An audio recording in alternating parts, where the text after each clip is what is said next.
We will now go back to the center's rotation chart in order to move students to their new locations. This shows rotation number 2. Students have simply rotated in a clockwise manner around the room. Those at the green table went to purple.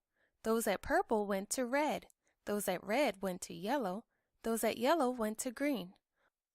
The only tables where students are completing seat work are the red and green tables. The red table students can go to the library once their assignment is completed. The green table students can get a task box once their assignments are complete. During rotation 1, the triangles and the diamonds completed activity A. During rotation 2, the pentagons and the stars will complete it. This way, everyone in the class has a chance to do this activity by the time centers is over. When time is up, about 15 to 20 minutes, the teacher gives a signal for the students to clean up their areas and sit at their assigned tables. This is the classroom view of how the room would look at the start of rotation 2. We will now discuss task boxes. Students can get a task box once they are finished their assignment at the green table. In this classroom, task boxes are transparent plastic shoe boxes with phonemic awareness and phonics games or activities for students to play independently or with a partner. Place dot stickers on the boxes to indicate how many people may use them.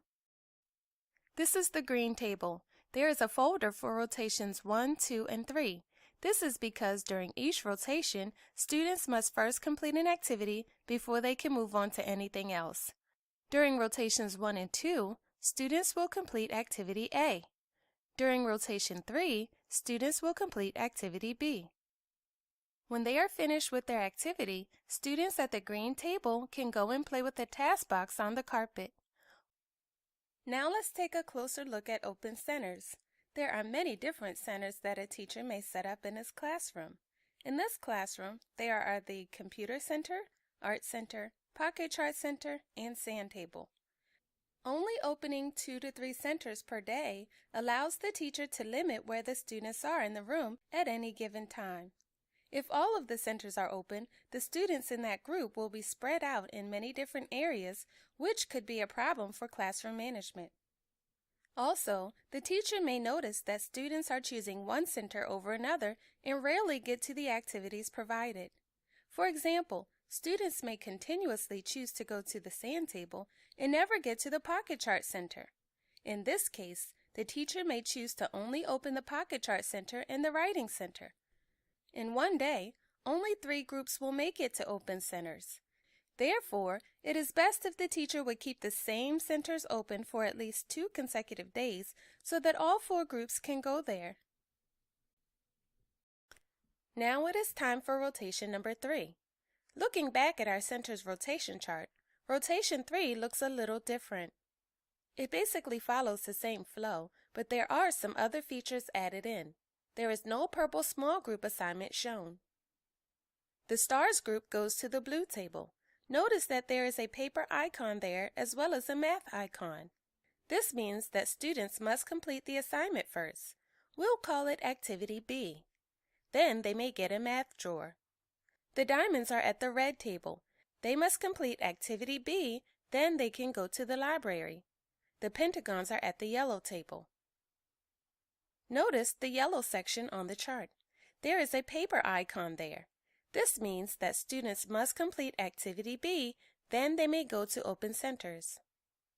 The triangles are at the green table.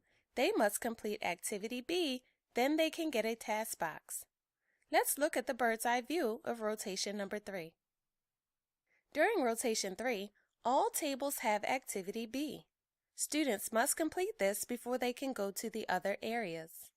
The teacher does not have an assigned small group. This does not mean that the teacher is not providing differentiated instruction or working with students. This is where the teacher is given some flexibility. She can choose to meet with a particular group who needs the most support, such as the diamonds, or she can pull students from different groups who are working on the same skill, such as rhyming. In this case, her small group would be mixed. For example, she may have a diamond, a pentagon, a triangle, and 2 stars in that group who all need help with rhyming. Another option for the teacher during Rotation 3 is to use this time to pull individual students for a particular assessment. For example, if the teacher needs to complete the DIBELS Progress Monitoring Assessment, she can pull one student at a time to the small group table. Here we see how the classroom would look at the start of Rotation number 3.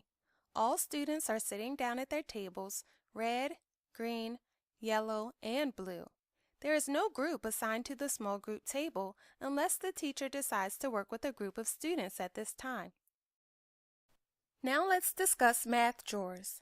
In this class, students at the blue table may get a math drawer during Rotation 3 once they are finished the Activity B assignment. Math drawers are small plastic drawers that the students can pull out and take back to their tables or take to the carpet. There may be a sequencing numbers puzzle that they have to put together, or there might be a game that they learned in the math curriculum that they loved. The only difference between math drawers and task boxes is the subject, math versus literacy. Here is the setup of the blue table as well as the math drawers.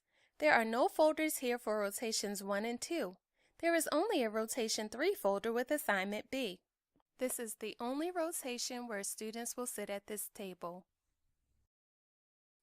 Here is the center's rotation chart completely uncovered. You can see how the groups are moved for each rotation. Focus on the pentagons. They were first at purple. Then they moved down one space to red. Then they moved down one space to yellow. This is the same pattern that's followed for each group.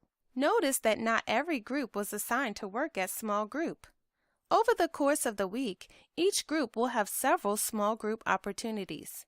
Also notice that the diamonds never went to yellow. They did not go to open centers today, but they will be able to go there tomorrow. In the next section, we will see how to set up the chart for the following day of instruction. In the faded area, we see where the students finished the previous day at rotation number 3. Focus on the stars group. For the next day of instruction, they moved down one space to red. The diamonds moved down one space to yellow. The pentagons moved down to green, and the triangles move up to purple. So now we have tomorrow's rotation number 1 in place. Set up rotations 2 and 3 in continuation from rotation number 1.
Well, that brings us to the end of this course.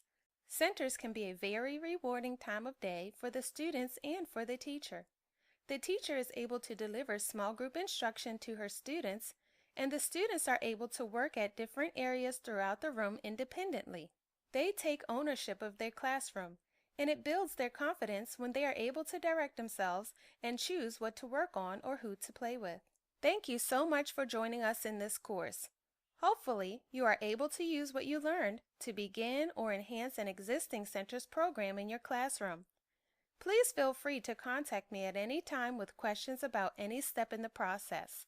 I will be happy to share ideas and offer more specific suggestions to help you get centers up and running in your room. Happy teaching!